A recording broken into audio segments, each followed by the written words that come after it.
उकलाना में भ्रष्टाचार अपनी चरम सीमा पर है। बिना रिश्वत के यहाँ कोई काम नहीं होता। सफाई व्यवस्था का बुरा हाल। यह बात उकलाना नगर पालिका के चेयरमैन प्रत्याशी कपिल नारंग ने अपने चुनाव प्रचार के दौरान लोगों को संबोधित करते हुए कही। पानी की बहुत ज्यादा समस्या है, जिसमें कि जो पीने का पानी है उसमें गंदा पानी भी आता है, और दूसरा जो जोड़ के पानी की निकासी है उसकी बड़ी बहुत समस्या है। एक वाटर वर्क्स की 4 दीवारी है, उसकी बहुत समस्या है, और 4 दीवारी टूटी होने की वजह से जो गंदा पानी है वो पीने के पानी में मिक्स हो रहा है।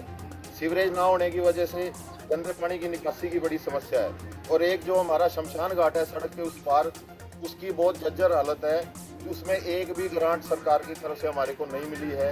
उकलाना मंडी के अंदर हिस्सा हो चुका है। उसके जो 36 बरादरी थी और ख़ास करके सिख समाज ने अगुवाई करके उनको 36 बरादरी को इकट्ठा करके आज कपिल नारंग जी को समर्थन दिया है। और कुछ समस्याएं थी हमारी जो गांव की, हमने कपिल नारंग जी के सामने रखी हैं, और उन्होंने आश्वासन दिया है कि ये समस्याएं जो आपकी, मैं चेयरमैन बनने के बाद आपकी सारी समस्याओं को हल करूंगा और सरकार के पास भी पहुंचाऊंगा, और जो ग्रांट आएगी आपके गांव में बराबर उस ग्रांट का वितरण किया जाएगा। उतना ही जो पुराना गांव है जो कि काफ़ी आप मान के चलिए कि पिछड़ा हुआ है मंडी की तुलना में, तो गांव में भी ज़्यादा ग्रांट दी जाएगी ताकि ये गांव का भी विकास हो सके, सीवरेज की समस्या का हो सके। तो अभी सभी भाईचारे ने मिलकर कपिल नारंग जी को समर्थन दिया है, तो हम उम्मीद करते हैं कि ये विजयी बनेंगे। कितने परिवारों ने आज समर्थन किया है? कम से कम हमारे गांव में आधे गांव का तो समर्थन आज हुआ है। पहले भी कपिल नारंग जी का वहाँ पुराने सरपंच जो पूर्व के तिलक राज जी, उनकी घर पे समर्थन हुआ था। बाकी आधा गांव आज फिर एकजुट होके उन्होंने ये समर्थन दिया है कपिल नारंग जी को। पहले तो यहाँ उपस्थित सभी बुजुर्गों और नौजवान साथियों को मेरा प्रणाम, सत श्री अकाल।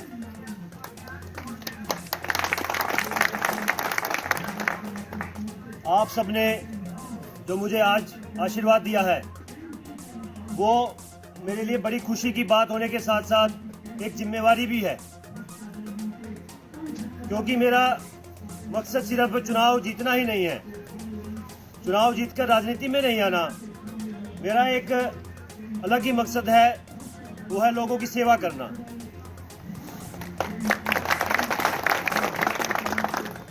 यहाँ आने से पहले मैं गुरुद्वारा साहब पे मत्था टेक कर आया हूँ। मैंने वाहेगुरु से एक विनती की है। पहले मैंने विजय श्री की कामना भी की है, उसके साथ एक बड़ी विनती और की है। जिस दिल की भावना के साथ मैं चुनाव के मैदान में आया हूँ, आप लोगों के बीच में आया हूँ, वो मेरी दिल की भावना को वैसे ही बनाए रखना वाहेगुरु। जो सेवा की भावना मैंने सोची है हमारे लोगों की, हमारे उकलाना गांव के विकास की जो भावना मैंने सोची है, उस भावना को वाहेगुरु वैसे ही बनाए रखना।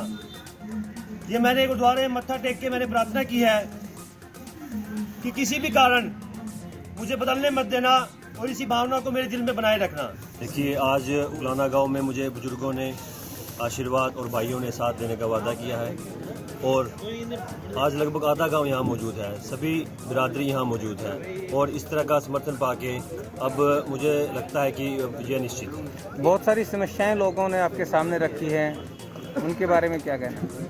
बिल्कुल जी, समस्याएं बहुत हैं यहाँ पर। उकलाना गांव में तो समस्या का अंबार लगा हुआ है। मैं पिछले काफ़ी समय से भी प्रयासरत हूँ इन समस्याओं को दूर करने के लिए, लेकिन एक व्यवस्था में ना होने की वजह से वो प्रयास पूरे नहीं हो पाते थे।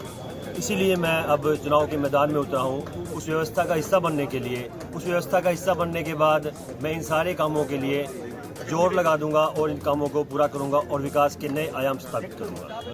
मुद्दे बहुत हैं क्योंकि समस्याओं का अंबार लगा है। पानी की समस्या है, सीवरेज की समस्या है, सफाई की समस्या है, और छोटी छोटी समस्याएं जैसे कोई ग्रांट, जैसे अभी शमशान घाट की ग्रांट का भी मामला था, और भी ये समस्याएं हैं। लोगों के छोटे मोटे काम वो नहीं होते, उसमें भी बिचौलिए सक्रिय रहते हैं, उन कामों में बिचौलियों को हटाना। तो इस प्रकार की बहुत सारी समस्याएं हैं, और विकास के बहुत सारे कार्य हैं, सड़कों के कार्य हैं, और भी जो अन्य कार्य हैं विकास के, वो करना मेरा लक्ष्य है।